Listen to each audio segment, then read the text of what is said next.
Welcome back to yet another incredible week of you learning about what it's like to be on a mission. You've already heard from the intro that we talk a lot about how it is that you need, like what it is, how it is to stay on the mission. Because my gosh, if you've already made the decision to do something, then it gets funky, right? It can get funky doing this world of entrepreneurship. And so we like to talk about the funky. Mission Accepted likes to talk about the funky. I mean, we can tell you all about how cool and groovy it is. And we are with a very cool and groovy woman today. You do not know Jennie Edwards, then you have not been following anything on social because she is alive and kicking. Every time I see everything that she does, she is alive, she's kicking, she's singing, she's jumping, she's going for it. She is an incredible, incredible, incredible brand visionary storyteller. And if you've seen any of our pictures down at the Oscars and Emmys, she hangs out there. She has fun. She's in the land of sun, and she's an incredible videographer. So she's highly creative. And if you saw the pose that she did for the show, you'll know that. But look, what we feel that's going to happen for you today after you listen to this incredible episode is you're going to feel empowered and inspired and moved to start telling your story, right? People tell bits of their story, and I can't wait to dig in a little bit with her and to ask her things about, like, what do you mean by storytelling? If I knew nothing about what that was, let's dig a little bit about the power of that, because as someone who's a brand and visionary expert, I'm sure she has conversations with people about the story. And Jennie, I'd love to ask you some of the things about that, like even in relationship to how much of your story do you tell? What do you not tell? What's like all of those questions that people get really confused around, and say people say, "Hey, tell your story." What does authenticity mean? Does that mean I tell all? Like, I'd love to get into a little bit of that because as entrepreneurs, we're told to put ourselves out there. Well, look at what we're doing today, right? And we both have had those conversations internal, but let's answer some of those questions for people here today. So, first of all, welcome to Mission Accepted. Thank you for making some time and creating some time to be on and sharing with us today. My pleasure. Thank you so much, Deb. I greatly appreciate the invite and I'm excited to be here. See what I mean? You just feel like, you feel like it's sparkly when Jennie's in the room. So let's talk a little bit about that. You specialize and you love storytelling. Maybe if you want to tell us anything about your story, and then let's lead that into how people can really, encapsulate that for themselves. Okay, thank you. Yeah. Well, how many of you out there have been taking a leap of faith in the past? Something where you had no idea where you were going, what was next, what was the next chapter of the book of life, and you just jumped in. And sometimes we get forced into doing a leap of faith, and sometimes it's by choice. And for me, I grew up in Illinois and I had this whole idea, as many of us do, of what's going to happen in the timeline of my life generally, and then a vision after I graduated from college with my, visual communication degree and fine arts, and I want to do graphic design so I can do my art and also be creative and get paid. And then I had this whole idea of, okay, I'm going to go work at this corporate office.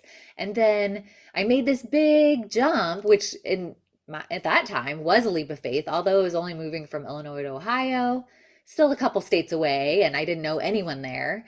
And then spent a few years there until there was a massive layoff. And it was like, oh, I've worked 7 years, 7 whole years of my life at this company, and now I get laid off. And what do I do next? And something just told me I really wanted to go to California, to San Diego. So I packed up all my stuff and had no job waiting for me or no place to live. And I was literally driving, for 3,000 miles across the country in the ice and snow to get to the promised land of San Diego. And then I was almost there, as an hour away. And my friend who lived there in San Diego called me up and said, I'm so excited for you to be here, but I found out some devastating news that I'm going to have to move back to Illinois and take care of my sister who has leukemia. So where you only have a place to stay for the next 7 days. Oh my So goodness. the couch that I was promised wasn't going to last too long. So Yeah. I had to really just make it happen. And many of us can relate to these times and that are tough, like we don't know what to do or who to turn to. Should I go back? Should I what you're at the Mm. crossroads. And so what do you do in those situations when you're at the crossroads? I think tapping Wow. into your heart and tapping into the intuition, which is what kept me here in San Diego. And now it's been 21 years later, and it created a whole new realm of opportunities I had no idea would be in store for my life. Wow. I mean, when I hear your story, I think of just the word that I fall to, and that is the unforeseen, right? The faith of unforeseen. And when you said that, I literally felt that. Like, you know, I guess I don't think about it too often because I hang out with people like you that have this story of continuum. But there that could have been, oh my gosh, okay, let me go back, let me regroup, let me rethink this, let me replan that, because you probably had a couch you could have stayed on for longer than a week, right? And having your back against the wall like that, I think it pulls from places you didn't know exist before. Like whether people call it resilience or whether it's a stronger intuitive trust, or I don't know where it is, but there's many times, like for me, the crossroads in that story was very much that decision of, do I continue to go forward, to do I divert and go back, or where do I go? And what do you think in those times when people are having like that leap of faith? Like, what is it that you would advise somebody on? Like, do you get quiet? Do you go talk to somebody about it after you have this idea? Like, what are some of the things now in your wise wisdom of doing this for a while when someone's getting drawn to something? What's your process around deciding whether to go forward or not? I think it depends on the person and it depends Mm, on who is in your close-knit contact sphere as yeah. well. Because if I would have just taken to heart the conversation that I had with my mom, she would be like, "Well, just come back. You have a place to stay anytime you need to come home." But Right. that's not where I wanted to be. That was not fully in alignment with my best self. And sometimes I believe for me in meditation and getting quiet and just having the time to listen to my inner guidance, to listen from those downloads that I often get, when I'm in the shower or like when things are really quiet and there's no TV on or anything. And to even when I'm in a meditation or just doing something as simple as breath work, and those Mm, messages will come through. So for me, it was a little combination of that and calling, doing your best friend call. yeah. Somebody that's known you for a really long time and like really is in alignment and can sometimes those people really see something much greater in us than we could even see at that moment. I think that's great advice in relationship. Call the person that sees our greatness, because it's in those moments or those times where you call people, and I always say, don't go to your bank teller and ask them for advice around your marriage. That's not their expertise, right? But someone who's really close to heart that will push you and love you. And if they think that really you need to sidebar, that they'll give you that advice. But those people that will help know who you are and help nourish, put water on who you are. And I think that's really great advice. So look, at you have your story there. What made you decide? I don't know what you did in that company for 7 years where you had your like epiphany of like, oh wow, look at. And now I believe you're working for yourself, that you're entrepreneuring. I'm not 100% sure on that, but I think so based on everything I know about you. What made you decide to go into what you do now for and allowing other people to share their messages? Hmm. Well, I had a combination, a background in like retail management, and then when I used my degree for graphic design, and I was stuck in this cubicle, and I decided I do not belong in a cubicle. It's a good hashtag. Yeah. I really love being with people and the energy and like you said, the sparkle and being my authentic self and really capturing that human connection And as I because I started off doing photography for my business, Okay. and that was 19 years ago. And then I rolled in the videography because I really started understanding I need to market myself on video and I am willing to be in front of the camera. And I started also learning public speaking training and how to weave in all of these messages with our tonality and our hand gestures and all of these different things that I could utilize with my clients in front of the camera.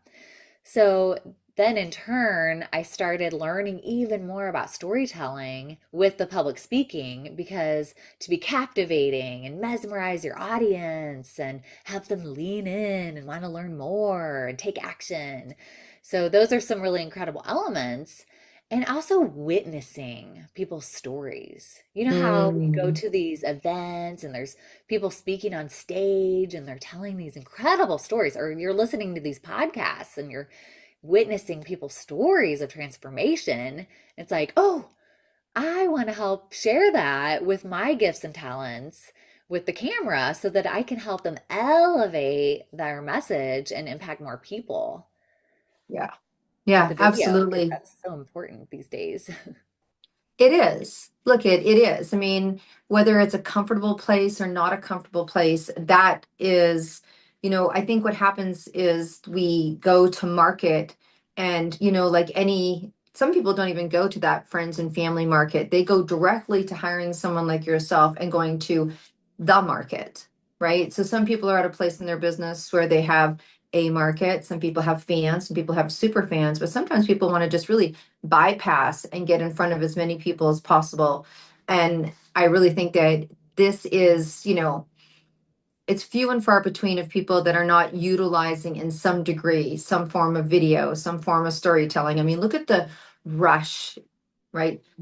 When I think about all the authors, that we talk to now in 2026 compared to 2022, like just in the last 4 years, I'm sure you've seen it, where there's a lot of people writing their story, getting faith, being encouraged, realizing their story matters. I mean, I think that's part of it, right? So let's go back to that question that I asked early on, where people are like, I don't know what to share, or I don't know how much to share.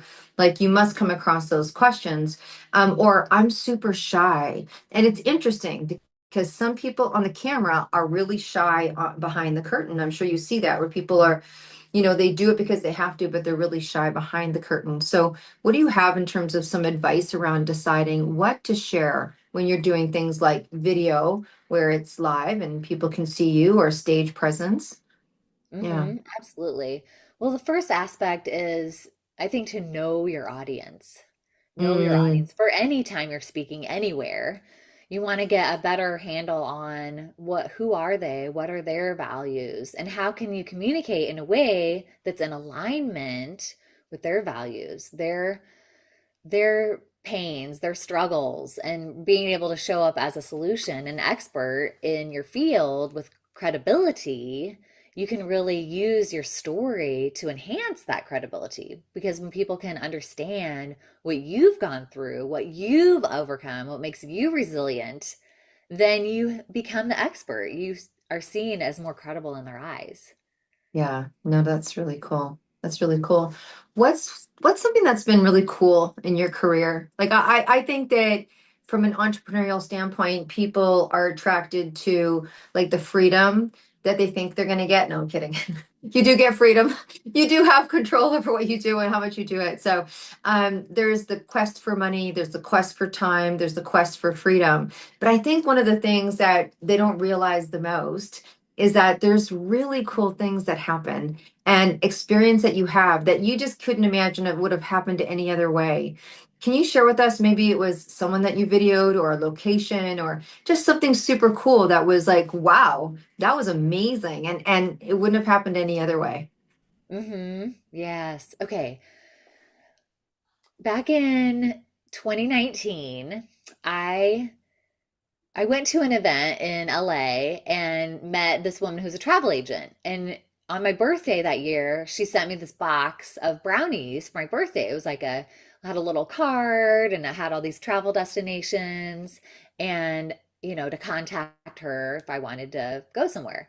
And on the flip side, it had this picture of Santorini. And I was like, oh, I want to go to Santorini someday. And I put it on my vision board and I put 2020 Women's Retreat. And I stuck it on my vision Wow. board. And then somehow, well, 2020 happened, and we all know what happened. And I forgot about the vision board that was behind my desk, and somehow that picture fell off. And it wasn't until I'd say 2023 when I was moving my desk and there under a pile of dust was this picture. Oh, yeah, I remember this.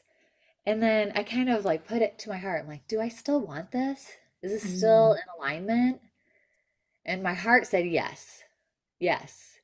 And so I was in this women's group and I shared this idea, this dream of mine. I want to do this women's retreat in Santorini. And several of the women were like, "Oh, that sounds amazing. I always want to go to Santorini. Oh, wow." So it sparked this enjoyment, excitement, bubbles Yeah. of happiness, like thinking about, visualizing it, dreaming about it. And then I decided to create it. I decided to make it a Mm. reality. And then something really cool happened. Okay, so there's this.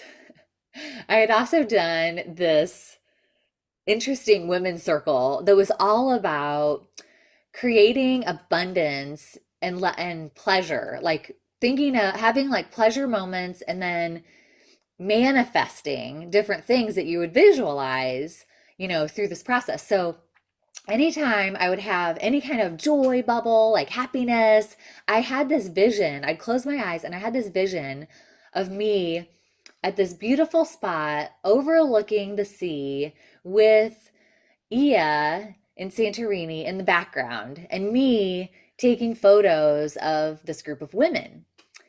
And so that was fueling me. It was fueling me to, okay, I'm going to find this spot. I have no idea. I've never been to Santorini before. So I started just putting it out there, putting it out there. And I gathered this group of women to lead them through this women's branding retreat and planned the whole thing. And a couple of my best girlfriends came along and helped me out. And we had this beautiful spot overlooking the ocean. We got to go on all these adventures and I got to take photos and videos of them. But the best part was the very last day, we did a hike. I asked around to the locals, here's what I'm visualizing in my mind's eye for the last year. And they led me to the spot. And I got to be in that exact spot of my visualization, like overlooking the sea. And here's the women and the energy and the flow and the vibe. And it was so good. Oh my goodness, that's an incredible story. That is an I incredible manifested it. story.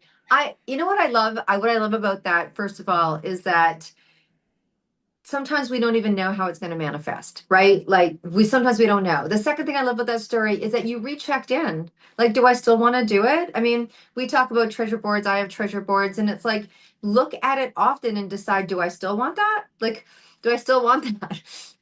So that's really cool. The second thing is you can't possibly know how it's going to come together, where you get probably a very happy birthday, whatever it was, piece of, and it's a piece of marketing for her because she's in trouble. Cool. And then you see it as something to put onto your dream board, as something that you never even saw before. Like I just find that, and then it actually actualized, which gives people hope for all of you out there that have treasure boards that are full of the same thing year after year after year. It is still in the works. It's still in the works, and you can't really see how it's all going to come together. And then you're thinking you're going to go there, but you take the reins by the horns like every good entrepreneur out there and goes, "Oh, I can make this happen."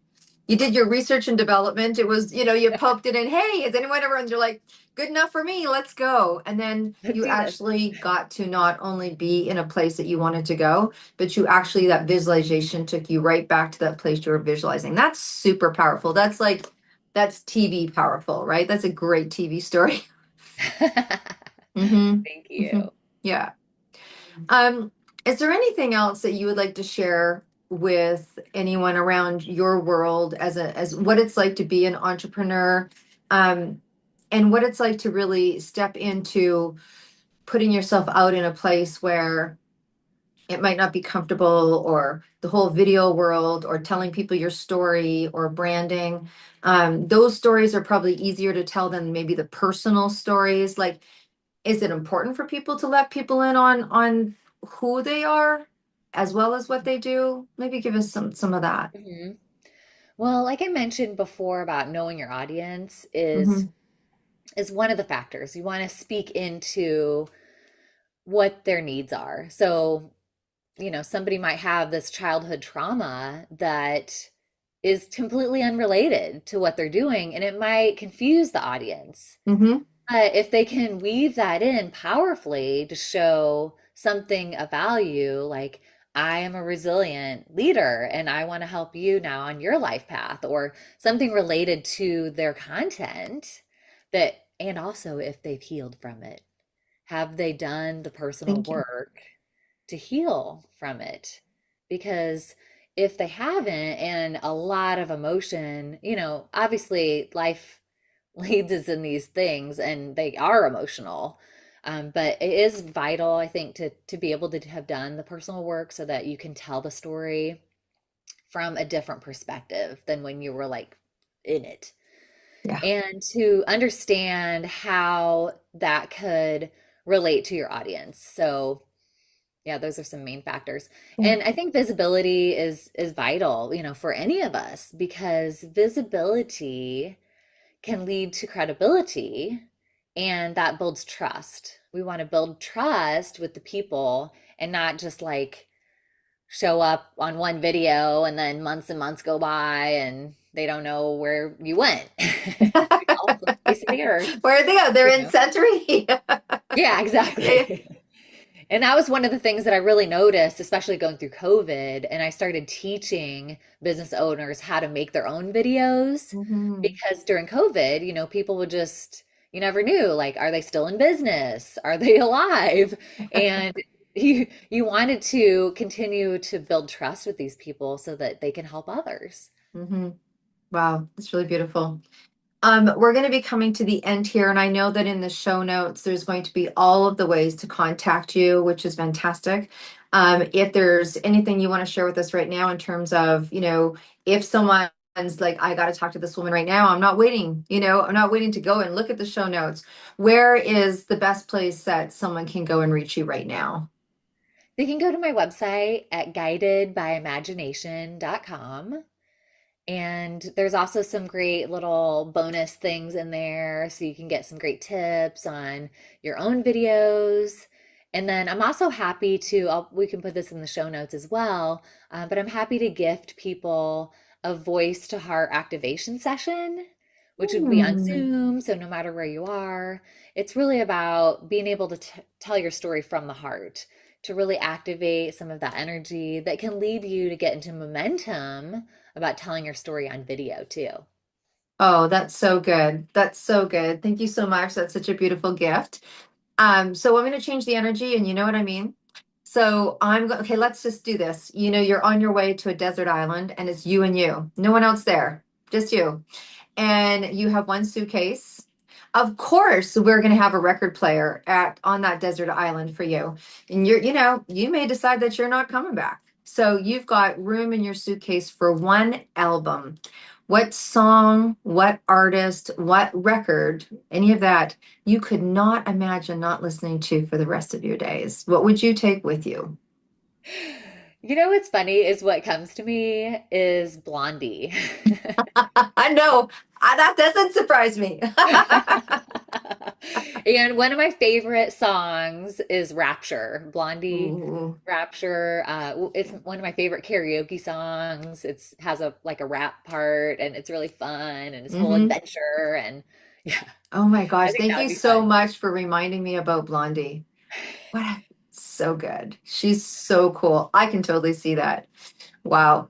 Well, thank Yeah. you so much for being with us today. And I just want to say thank you to our audience as well, because they're just such great people, and they take such good care of our speakers, and they shout out. And please share this episode for anyone that you want to be inspired. There's lots of sparkles all around this, and to help and just help and encourage people about being visible and what that looks like and how it can really impact their mission and really impact their message, profit, nonprofit, whatever it is that you're doing, right?